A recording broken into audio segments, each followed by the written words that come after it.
All right. Today I want to talk about James. We're going to read James 1 through 27. The author James is the half brother of Jesus Christ, a leader of the Jerusalem church, not James, the brother of John, who was murdered. It was written around AD 50. His book addresses the 12 tribes of Israel that scattered around the nation. His readers all agree that Jesus is the Christ. James is probably writing to the Jewish Christians, or he may be suggesting that all Christians are spiritual members of the nation of Israel.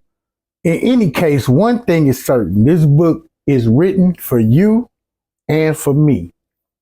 Let's go.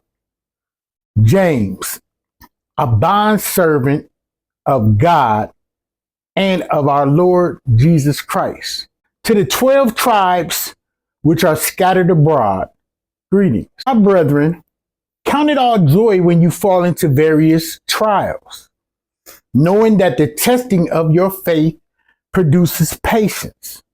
But let patience have its perfect work, that you may be perfect and complete, lacking nothing. If any of you lack wisdom, let him ask God, who gives to all liberally without reproach, and it will be given to him. But let him ask in faith with no doubting, for he who doubts is like a wave of the sea driven and tossed by the wind. For let not that man suppose that he will receive anything from the Lord. He is a double-minded man, unstable in all his ways. Let the lowly brother glory in his exaltation, but the rich in his humiliation, because as a flower of the field he will pass away. For no sooner has the sun risen with a burning heat than it withers the grass. Its flowers fall, and its beauty and appearance perishes, so the rich man also will fade away in all his pursuits. Blessed is the man who endures temptation, for when he has been approved, he will receive the crown of life, which the Lord has promised to those who love him.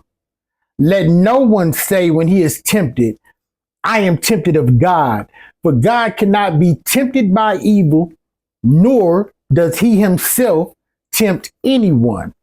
But each one is tempted when he's drawn away by his own desires and enticed. Then when desires has conceived, it gives birth to sin, and sin, when it's full grown, brings forth death. Do not be deceived, my beloved brethren.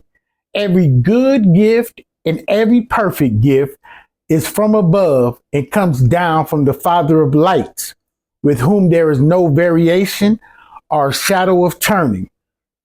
Of his own will he brought us forth by the word of truth, that we might be a kind of first fruits of his creatures.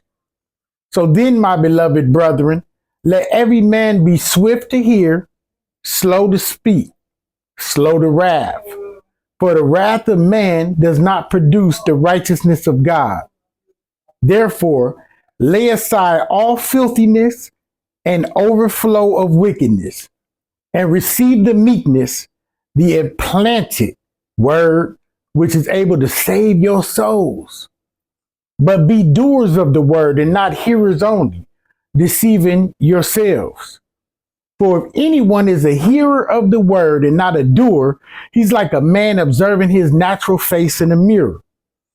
For he observes himself, goes away, and immediately forgets what kind of man he was. But he who looks into the perfect law of liberty and continues in it, and is not a forgetful hearer, but a doer of the work, this one will be blessed in what he does.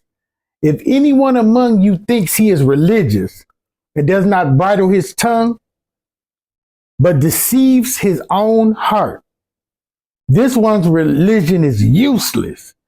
Pure and undefiled religion before God the Father is this: to visit the orphans, and widows in their troubles, and to keep oneself unspotted from the world. Thank you.